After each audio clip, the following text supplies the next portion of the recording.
बेचारा फूट फूट के रो रहा था। उससे किसी ने पूछा, क्या तेरा मरने वाले से इतना प्रेम था जो उसके लिए थोक में आंसू बहा रहा है? वो बोला, मरने वाले को मारो गोली भाई साहब, हमको तो अपना 100 रुपए का नोट याद आ रहा है। अच्छा, हमने अपने बाप से लेके दिया था और अभी तो उसका ब्याज भी नहीं लिया था कि ये इंटरवल भी मर गया। अच्छा। साला हमारे लिए कितना टेंशन कर गया। अब तुम हमारे बाप को नहीं जानते, इतना कंजूस है कि लोग हमको उसका बेटा ही नहीं मानते। अब बताओ, ऐसी लड़की में ये मर लिया, अब हम अपने बाप को क्या मुंह दिखाएंगे? उनको पता चलेगा तो 100 रुपए के लिए हमको बेच आएंगे। क्या बात है भाई, वाह वाह वाह। तभी हमारे मोहल्ले का कुल्फी वाला आगे आया और उसने अपना कंधा जैसे ही हमारी अर्थी को लगाया, कमबख्त के मुंह से आवाज आई, ठंडी मीठी बर्फ मलाई। कोई पीछे से बोला, कमाल है भाई, यहाँ पर भी धंधा, दुकान लगा रहे हो कि कंधा? वो बोला, क्षमा करें, मुंह से निकल गया तो क्या करें। ऐसा नहीं कि मैं शव यात्रा के कायदे कानून नहीं जानता, मगर कमबख्त इस मुंह को क्या करूं जो नहीं मानता। जैसे ही कोई वजनदार सामान कंधे पर आता है, मुंह से बर्फ मलाई पहले निकल जाता है। क्या बात है, वाह वाह।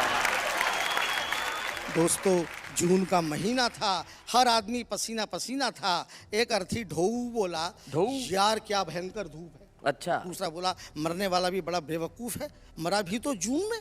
अरे इस समय तो आदमी को होना चाहिए देहरादून में। ये थोड़े दिन और इंतजार करता तो जनवरी में आराम से नहीं मरता। क्या बात है, वाह वाह वाह वाह।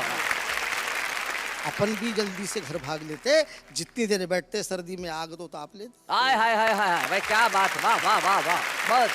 भला मरने के लिए जून का महीना कितना बोर है। कोई बोला कि हाँ यार, सर्दियों में मरने का मजा ही कुछ और है। तभी पीछे से आवाज आई, अच्छा बड़े भाई, आप तो जनवरी में ही मरेंगे। वे बोले, नहीं, हम फरवरी में प्रस्थान करेंगे। अच्छा। जनवरी में हमारा इंक्रीमेंट आता है। भला हिंदुस्तानी कर्मचारी भी कहीं अपनी वेतन वृद्धि छोड़ के जाता है? क्या बात। तभी शायद किसी को श्मशान दिखा, वो मारे प्रसन्नता के चीखा कि राम नाम सत्य है। एक अधमरा बोला कि भैया दरअसल मर तो हम रहे हैं, मुर्दा तो साला अपनी जगह मस्त है। मस्त है भाई, क्या बात है, वाह वाह वाह। बड़ी मुसीबत होती है कवियों की, और खासकर हास्य कवियों की। जो थोड़ा बहुत नाम मिल जाता है, लोकप्रियता मिल जाती है, तो उनके लिए संकट भी होता रहता है। मैं कॉलेज में कविता पढ़ने के लिए गया, कवि सम्मेलन में गया, तो वहाँ का एक नौजवान जो स्टूडेंट था, वो मेरे पास में आके मेरे काव्य पाठ से पहले बोला कि प्रदीप जी, आपको तो हम सुनते ही रहते हैं, लेकिन आपसे पहले अगर मैं 2 मिनट की पढ़ दूँ तो क्या मुझको आज्ञा देंगे, अनुमति देंगे? मैंने दया की उस पर, मैं पढ़ ले भाई। मैं कहा 2 मिनट रहेगा ना? हाँ बोले, भरोसे का आदमी हूँ, मगर माइक अच्छों को नहीं छोड़ता सा। मेरे पढ़ने के पहले 2 मिनट के लिए आया हुआ कवि, उसने जो कुछ किया वो इस कविता का विषय है। सुना।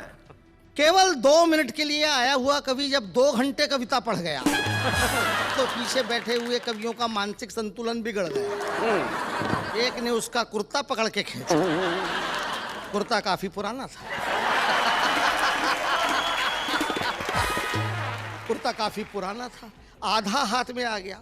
फटा हुआ कुर्ता देख के कवि ताव खा गया, पलट के बोला, क्या कुर्ता ही फाड़ दिया? 1 घंटा और पढ़ूंगा। और वो फिर शुरू हो गया। कवियों में टेंशन भी दोबारा शुरू हो गया। बड़े कवि ने छोटे कवि से कहा, ये कुर्ते से नहीं मानेगा। तो साहब, ये वाली बात है जो आपके हंसने के लिए जिंदगी मिलती है। 2 बैठे हैं बेचारे यहाँ पर, इनको गंजा गंजा कह करके, ये मुझे बहुत बुरा लगता है, बहुत बुरा लगता है। भाई, गंजों के अनुभव बड़े शार्प होते हैं। एक गंजे के पास खड़ा था, एक विराट गंजा था। ये तो क्या लगता है, वहाँ तो पूरा मैदान ही साफ था, दूर तक कहीं छाया नहीं थी, पूरा मैदान चमक रहा था। अगला धूप में और खड़ा था और तेल भी लगा रखा था। मेरी तो निगाह तक फिसल रही थी।